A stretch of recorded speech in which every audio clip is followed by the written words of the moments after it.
Naturally, when selling your home, you want to get the best price you can, but sometimes you can be a little bit restricted with time and funds.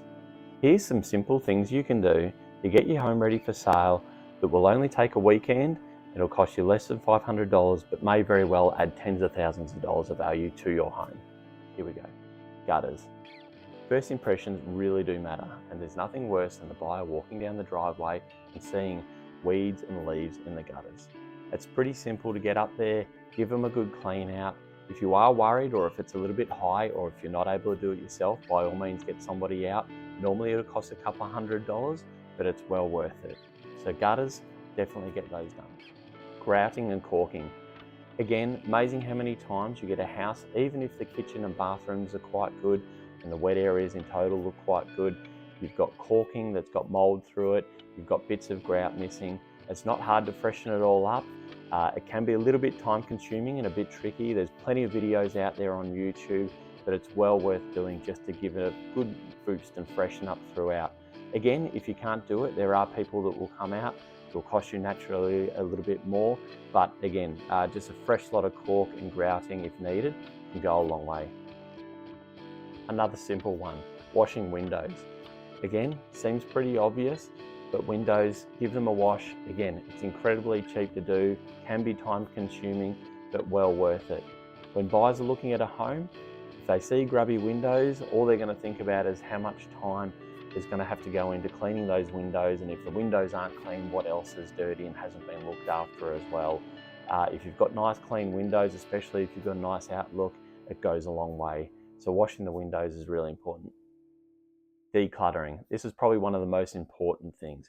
When a buyer walks into your home, you want them to be focusing on the house itself, not looking at your items and it feeling cluttered.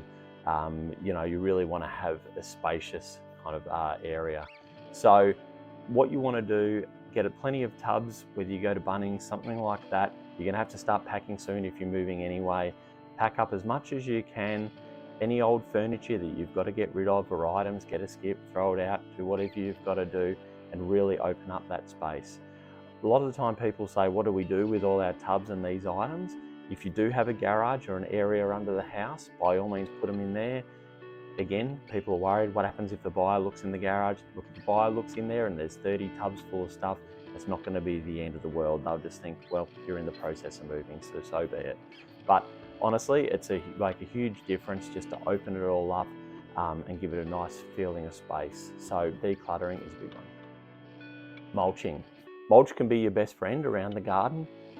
There's a few different types of mulch out there. Quite often you see people that use the different coloured ones, the charcoal ones, or that reddish kind of one.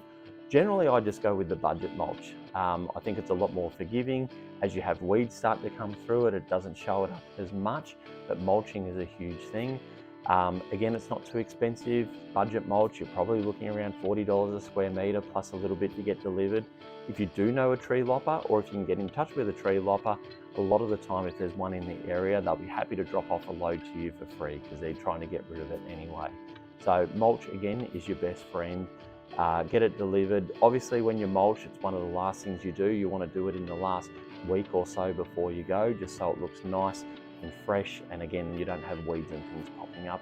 But again, something that's fairly cheap and will have a good impact. Pressure wash. Pressure wash, again, this is something that's quite cheap. If you've got one yourself, easy to do.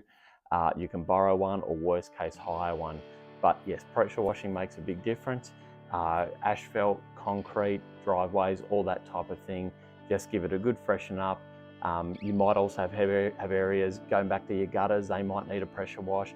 If you've got hardy plank or boards that have got a bit of mold on them or need a good clean, or your eaves, again, you can pressure wash everything. Be careful if you're doing render, if you don't want to get too close to that, or paint and potentially rip any of it off. But again, pressure washing can go a long way. So definitely get that done just before you're ready to launch. Cleaning. Everyone's got different ideas of cleaning.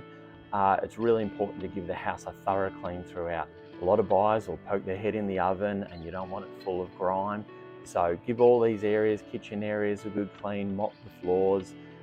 Sugar soap is your best friend as well around all the light switches or high traffic areas where you've built up a little bit of grime. then give them a good scrub with sugar soap, and it's not going to cost you too much. So a good clean throughout will go a long way. Lights. Again, sounds like a simple one. Just make sure all the lights are working throughout the home. Nothing worse than switching on lights and then a few of them pop on and a few don't. So it's fairly cheap and easy to get going. Just make sure all your lights work. Pets. Plenty of us have got pets, dogs, cats and so forth. Sometimes we can't pick up on the smells. So again, if possible, it is awesome if the pets can either have a bit of a holiday at some friends or family for a while, but that's not always feasible. What you can also do is sometimes there'll be some odors that you can't pick up because you've, again, owned the pets. So you might want to just have some kind of diffuser. Be very careful, you don't want it to be overpowering. But yeah, just a slight hint. Make sure that the windows are left open and you've got plenty of fresh air, just in case there is a bit of a pet smell there. I hope you find this video helpful. Again, it's just a few little fundamental basics. If you're on a budget and a time constraints, you might find it really helpful. I will do another video which will go into more detail of some bigger items that you can do when preparing the home for sale as well. But in the meantime, hope you found this helpful.